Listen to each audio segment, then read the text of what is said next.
আপোনালোকে দেখা পাইছে যে ইয়াত এইখিনি মাটি আচলতে আমাৰ কংগ্ৰেছ দলৰ হয় আৰু এইখিনিৰ কাগজ পত্ৰ নথি পত্ৰ আপোনালোকৰ আগত আমি এটা কপি দিছো আৰু দুদিনমান আগতে আমি গম পালো যে ইয়াত মানে কিছু ভূমাফিয়াই ইয়াত দখল কৰিছে বুলি মানে এই গেটখন আছিল ৱালখন ভাঙাইছে বুলি আমি খবৰ পালো আৰু যে মানে তাৰপিছত নেক্সট আমি খবৰ পোৱাৰ পিছত আলোচনা কৰিলো কাগজ পত্ৰখিনি ঠিক কৰিলো কালি আৰু ইয়াত আহি যিখন গ্ৰিল আছিল সেইবিলাক আৰু উঠাই লৈ গৈছে তাৰপিছত আজি আহি দেখা পাইছো আপোনালোকে দেখা পাইছে যে ইয়াত মানে কি ভূমাফিয়াই বিজেপি বুলি লিখি দিছে আচলতে এইবিলাক বিজেপিৰ হয় নে নহয় আমাৰ সন্দেহ আছে এইটো নাজানো কিন্তু ভূমাফিয়াই এতিয়া মাটি অধিগ্ৰহণ এইটো কি কয় দখল আজিকালি সেইটো বিৰাট চলিছে চৰকাৰৰ দিনত আৰু তাৰে ইয়াৰ প্ৰতিচ্ছবি গতিকে আমি দলে সকলোৱে কাগজ পত্ৰ লৈ যিমানখিনি আছে আমাৰ সকলো নথি পত্ৰ লৈ আহিছো আৰু তেওঁলোকে কৈছে কাৰ মাটি উঠাতে আমি নাজানো আৰু কি নাজানো যদি আপোনালোকে কিয় কাম কৰিব আহিছে কাই আনিছে হাজিৰা মুজুৰি কৰিব মানুহ তেওঁলোকে নাজানিব বিচাৰে তেওঁলোকৰ ভুল নাই তেওঁলোকে দেখুৱাই দিছে এই দুজন তিনিজন আছে আৰু কি দুজন আছে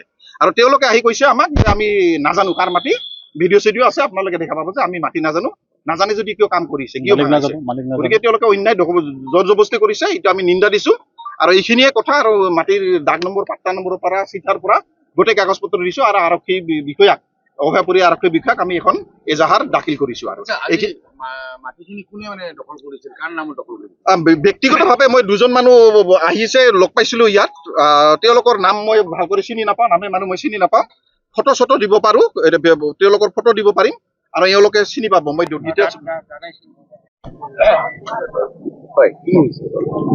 এই মাটিখিনি আমাৰ মাটি কংগ্ৰেছৰ মাটি অভয়পুৰী চহৰ কংগ্ৰেছৰ কাৰ্যালয় নিৰ্মাণৰ কাৰণে মাটিখিনি আবণ্টিত হৈ গৈছে ইয়াতে লেণ্ড এডভাইজাৰী কমিটিত পাছ হৈছে প্ৰমাণ পত্ৰ আছে চিঠাত নাম আছে স্পষ্ট কথা কেইজনমান মুখাধাৰী বিজেপি বুলি কৈছে আমি অসম প্ৰদেশ বিজেপিৰ সভাপতি দিলীপ শইকীয়াক প্ৰত্যাহ্বান জনাইছো অনতি বিলম্বে এই দালাল ভূ মাফিয়া বিলাক বিজেপিৰ হয় নে নহয় স্পষ্ট কৰক অসমৰ ৰাইজক অনতি বিলম্বে তেওঁলোকে এই অনৈতিক কাম কৰাৰ কাৰণে বহিষ্কাৰ কৰক আৰু অন্যথা ফিতাহী মাৰা কথা কোৱাত দিলীপ শইকীয়া আৰু মুখ্যমন্ত্ৰী হিমন্ত বিশ্ব শৰ্মাই বন্ধ কৰক নহ'লে গোটেই অসম জুৰিয়ে তেওঁলোকে যেনেকৈ বানপানীত মানুহক সহায় কৰিব নোৱাৰে তেনেকৈ এনেকৈ মাটি দখল কৰি অসমৰ ৰাইজক যি বিড়ম্বনা দিব চেষ্টা কৰিছে তাক ধিক্কাৰ জনাইছো গৰিহণা জনাইছো আৰু মুখত কাপোৰ বান্ধি তেওঁলোকে লাজ পাব লাগে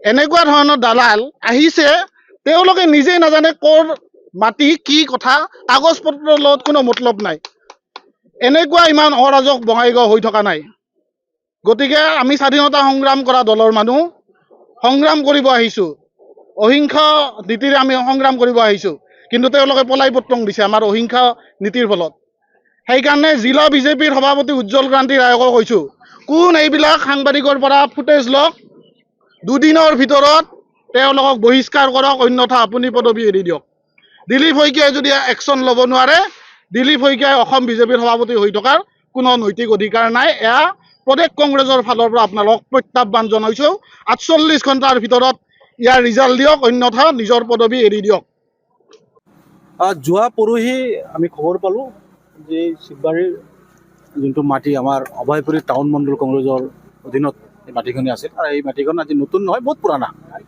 1992 লেণ্ড এডভাইজাৰী কমিটিয়ে মঞ্জুৰি দিছিল পাছ কৰি দিছিল আৰু তেতিয়াৰ পৰাই আমাৰ কংগ্ৰেছৰ দখলত এই মাটিখিনি আছিল আৰু চাৰিওফালে পকী দেৱাল আৰু আইৰণ গেট দিয়া আছিল কিন্তু যেতিয়া পৰহি শুনা পালোঁ যে কোনোবাই ভূমাফিয়া দুষ্ট চক্ৰই আহি ৰাতিপুৱাৰ ভাগত বৰষুণৰ মাজত বোলে জিকি JCB লগাই গেটখন ভাঙি দিলে আৰু সন্মুখৰ বাউণ্ডেৰী ৱালখন ভাঙি দিছে তো মই খবৰ পালোঁ মই অসমত নাছিলোঁ মই অসমৰ বাহিৰত আছিলোঁ লগে লগে মই তাৰে পৰা আহিলোঁ মই যোৱাকালি ৰাতি যাই গৈছোঁ তাক খবৰ চবৰ লৈ চালোঁ যে আমাৰ এই মাটিখন কোনোবা দুষ্ট চক্ৰই দখল দিয়াৰ প্ৰচেষ্টা কৰিছে তা আমাৰ দলৰ কৰ্মকৰ্তাসকল গোটেইখিনি কথা অৱগত হ'লে মোৰ লগত যোগাযোগ কৰিলে আমি চবে যোগাযোগ কৰি যে আমি মাটিখন চাব আহিলোঁ আহি চালোঁ যে ইয়াতে বিজেপিৰ টাউন মণ্ডল কাৰ্যালয় বুলি এটা বেনাৰ দিয়া আছিল আৰু কেইজনমান লেবাৰে ইয়াতে কাম কৰি আছিল।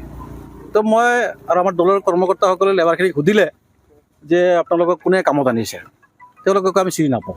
আপোনালোকৰ মালিক কোন, মালিকেও বোলে চিনি নাপায়। কোন কোন কয় ৰাস্তাত আছে এজন ল'ৰা, ৰাস্তাত আছে এজন ল'ৰা। কোন মাতি দিয়ক, ক'ৰ মানুহ, কিহৰ কাৰণে ইয়াতে দখল দিলে, কোন এখতিয়াৰত দিলে, কি অধিকাৰত দিলে। আজি অসমখনৰ কি পৰিস্থিতি এনেকুৱা হৈ গ'ল নেকি জোৰ জুলুম কাৰোবাৰ মাটি কাৰোবাই দখল দিব? কালি দেখোন কাৰো ব্যক্তিগত ঘৰো দখল দিব। মানুহকেইটাক চিনি পায় নেকি? দুই এজনক চিনি পাওঁ, ইয়াৰে লোকেল ল'ৰা। তেতিয়া মই সুধিলোঁ, ধৰিলোঁ যে তুমি কোন আহিছে, কয় না মই নাজানো। তেওঁ কয় যে মই নাজানো। যে তোমালোকে যে ইয়াতে আহিলা, এই কামখিনি যে কৰাই আছা কিহৰ কাৰণে, উত্তৰ দিব নোৱাৰে। তাৰপিছত এজন আহিলে, আহি ক'লে যে আমাৰ অৰ্ডাৰ আছে। কৈছে আপুনি কোন? তেওঁ বিজেপিৰ এজন কৰ্মী বুলি পৰিচয় দিছে। মই বোলো ঠিক আছে, আপোনালোকৰ যদি অৰ্ডাৰ আছে, কিবা আছে দেখাওক আমাক। হা, আমি জনামতেতো এই মাটিখিনি আমাৰ অহাবিৰি টাউন কংগ্ৰেছৰ কাৰ্যালয়ৰ নামত আজিৰ পৰা 30 বছৰ আগৰ পৰা এইটো আমাৰ দখলত। আৰু আমি সময়মতে এইখিনি চাফ চিকুণ কৰিছোঁ, বাউণ্ডেৰী ৱাল চল দিছোঁ, বহুত দিন ধৰি পৰি আছে। আমাৰ যেতিয়া সুবিধা হ'ব তেতিয়া আমি ইয়াতে কনষ্ট্ৰাকশ্যন কৰিম। আজি আমি কংগ্ৰেছ দলৰ দল বল কৰ্মকৰ্তাসকল ইয়াতে আহিছোঁ, আহি আমি দেখা পালোঁ যে হয় ইয়াতে এটা প্ৰক্ৰিয়া চলিছে দখলদাৰী কৰাৰ কাৰণে। আজি বেদখল মুক্ত আমি কৰিলোঁ আৰু গোটেইখিনি নথি পত্ৰ আমাৰ হাতত আছে। আপোনালোকক ইতিমধ্যে আমাৰ জিলা কংগ্ৰেছ সভাপতি দিছে, এই কপিটো চাওক, যিহেতু যে নতুন নহয়। গোটেইখিনি এইটো 2004 এটা। তাৰপিছত এইটো হ'ল 1992 লেণ্ড ৰেজিষ্ট্ৰি বৰ্ডৰ যোনটো কপি, এই কপি চিঠাৰ কপি দিম চিটা কপিও দিম। এই বডিত তেতিয়া মহকুমাধিপতি আছিল আৰু আপোনাৰ বৰ্তমানৰ বিধায়ক ভূপেন ৰায় ডাঙৰীয়া, তেওঁ আছিল সেই কমিটিৰ মেম্বাৰ। মোৰ প্ৰয়াত পিতৃ চন্দন চৰকাৰ, তেওঁ সেই কমিটিৰ মেম্বাৰ আছিল। আৰু বিভিন্ন দলৰ আৰু সমাজসেৱক সক্ৰিয় কিছু মানুহ এই কমিটিত মেম্বাৰ আছিল। আৰু সেই কমিটিৰ জৰিয়তে এই মাটিখিনি আমাক এলটমেণ্ট দিয়া হৈছিল। যদিও তেওঁলোকে কৈছে যে এইটো বিজেপিৰ কৰ্মকৰ্তা আহিছে, মই ভাবোঁ যে এনেকুৱা অৰাজকতাৰ সৃষ্টি কৰিব নালাগে। কাৰণ পাৰ্টি বেলেগ জেগাত, তেওঁলোকৰ পাৰ্টি তেওঁলোকৰ জেগাত, আমাৰ পাৰ্টি আমাৰ লগত, কোনোবা হাৰিব কোনোবা জিকিব, এইটো বেলেগ কথা। কাৰোবাৰ দলৰ সম্পত্তি কোনোবা দলে যদি দখল দিয়ে, ইয়াৰ প্ৰভাৱ কিন্তু সমাজখনত বেয়াকৈ পৰিব। মই ভাবোঁ যে এনেকৈ কাম কাজ কৰিলে সমাজৰ যিটো মিলাপ্ৰীতি বা আমাৰ পাৰ্টিৰ কৰ্মকৰ্তাৰ লগত যোনটো মিলাপ্ৰীতিটো নষ্ট হ'ব। আজি তেনেকুৱালৈকে আহি যদি জোৰ জুলুম কৰি দখল দিয়ে, কালি আমাৰ কৰ্মী আহিব, কালি এটা বেলেগ এটা ভাইলেশ্যন এটা সৃষ্টি হ'ব।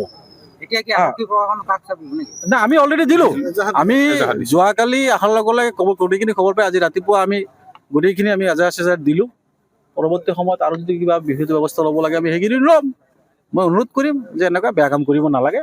আপোনালোকে কাৰ্যালয়লৈকে ভাল কথা, আপোনালোকৰ চৰকাৰ আছে, আপোনালোকৰ বিধায়ক আছে, বহুত জেগাত বহুত খাচ মাটি এতিয়াও আছে, লেণ্ড বৰ্ডত বহক, এলটমেণ্ট লৈ লওক। তো বেলেগৰ মাটি দখল দিয়া এইটোতো যুক্তিকৰ নহয়। আমিও এই সমষ্টিৰ বিধায়ক আছিলোঁ, আমিতো এনেকুৱা কাম কেতিয়াও কৰা নাই। মোৰ পিতৃও আছিল এই সমষ্টিৰ কেইবাবাৰো বিধায়ক। আমিতো তেনেকৈ কোনো বেলেগ পাৰ্টিৰ অফিচ দখল দিয়া নাই, বেলেগৰ সম্পত্তি দখল দিয়া নাই। এইবিলাক কৰা ঠিক নহয়। যিকোনো খবৰৰ বাবে যোগাযোগ কৰক 9181 307 221 আমাৰ এই নম্বৰত।